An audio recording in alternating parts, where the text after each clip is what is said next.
आखिर इन 3 अध्यादेशों में ऐसा क्या है जो कोरोना वायरस महामारी के वक्त, जब हमें सबसे ज़्यादा सतर्क रहने की ज़रूरत है, किसान सड़क पर आकर प्रदर्शन कर रहे हैं। आखिर सरकार इन अध्यादेशों के जरिए ऐसा क्या बदलाव करने जा रही है जो किसानों को मंजूर नहीं।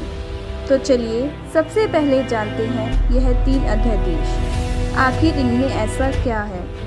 पहला अध्यादेश है कृषि उपज वाणिज्य और व्यापार संवर्धन एवं सुविधा अध्यादेश। इसमें यह कहा गया है कि किसान मंडी के साथ साथ अब देश के किसी भी कोने में अपनी फसल बेच सकता है। यानी मंडी में एमएसपी पर जो अपनी फसल किसान बेचता आया है वह तो बदस्तूर जारी रहेगा, लेकिन अगर मंडी के बाहर उसे एमएसपी से ज़्यादा दाम मिल रहा है तो वह अपनी फसल बाहर भी बेच सकता है। यह इससे होगा कि फसल के खरीदार बढ़ेंगे। जाहिर सी बात है, खरीदार बढ़ेंगे तो कंपटीशन होगा और किसान के पास बहुत सारे विकल्प होंगे, जिससे वह अपनी मर्जी से अपने तय किए हुए दाम पर फसल बेच सकेगा और ज़्यादा दाम मिलेगा तो इससे किसानों को फायदा ही होगा। दूसरा अध्यादेश जो केंद्र सरकार लाई है वह मूल्य आश्वासन एवं कृषि सेवा समझौता अध्यादेश, जिसके मुताबिक किसान व्यापारियों, थोक व्यापारियों, कंपनियों से आपस में समझौते कर एक तय कीमत पर अपनी फसल बेच सकेगा। इसके लिए बकायदा किसान और व्यापारी के बीच लिखित में समझौता होगा, जिसमें किसानों को दी जाने वाली राशि साफ तौर पर लिखी होगी। यह समझौता कम से कम एक फसल और ज़्यादा से ज़्यादा 5 साल के लिए किया जा सकेगा। किसान के खेत से फसल की आपूर्ति संबंधी व्यापारी या कंपनी ही करेगी और तय समय में करेगी। अगर भविष्य में समझौते को लेकर किसान और कंपनी के बीच कोई विवाद होता है तो उसे सुलझाने के लिए एक वार्ड होगा। वह वार्ड 30 दिन में इस मामले का समाधान करेगा।